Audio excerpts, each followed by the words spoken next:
to Bakram Murtsalayev. What was going on during that fight week and during the fight itself was that his father, Kostya, was there. And his father, 60% t-shirt, when he said he was only going to be 60% because Connor's making him squeeze down to 157. Like, that's how Chris Eubank Jr. gets into your head. And I think he's all up inside the head of Connor Benn. I think Connor's going to have a great career. No matter what happens in this fight, I think he's going to have a good career. I think we can get back down to 147. I think he'd become a world champion. But I think this fight is all wrong for him, Sergio. In fact, I think Chris Eubank is going to catch him. I think in the second half of the fight, Chris Eubank is going to catch him and he's going to win by knockout. Eubank has been the bigger fighter since the beginning of his career, 160 pounder. He's been a 168 pounder since 2017. He's fought nothing but champions at 168, from George Groves to Arthur Abraham, who was a big puncher, by the way. James DeGale. These are solid world champions at 168. Billy Joe Saunders. Well, he's a 160 pounder. Still, but a big guy and a former world champion. I'm talking about super middleweights here. Whenever you're dealing with that type of power at 168, a guy that's coming up from 147 is not going to harm you. I don't care how muscular he looks, how strong and determined, how angry he is, how much he brings to the table. Connor Benn is a much smaller fighter, and that's exactly what Eubank Sr. is touching on. The fact that, Junior's picking on a much smaller fighter.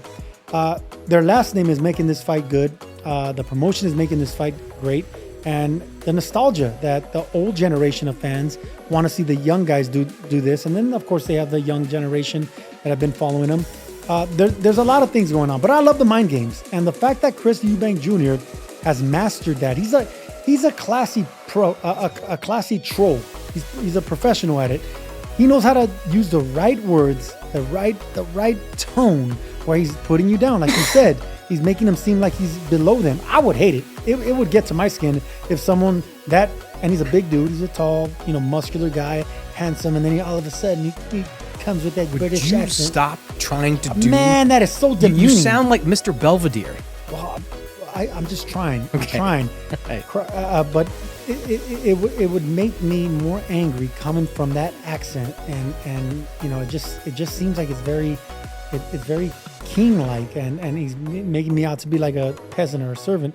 But I love the fact that he's bringing that old bull mentality, because that's what he's going to need. He has the better experience, the championship experience over Connor Benn. He's the better outside fighter than Connor Benn, and I would think he's a bigger puncher as well.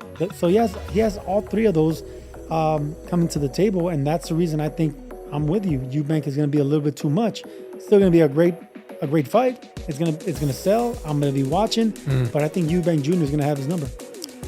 The other thing about Connor Benn is that we have yet to see him in with a puncher. I wouldn't describe Eubank as a pure puncher, but he does have power. We saw it against Liam Smith. We saw it against Camille Zarameta. Like, he can crack. And at that weight, his natural weight, he's gonna have more power than Connor Benn. Connor, up until this point, because he was a prospect and one without a deep amateur background, he was match made pretty carefully. If you look at some of the guys he fought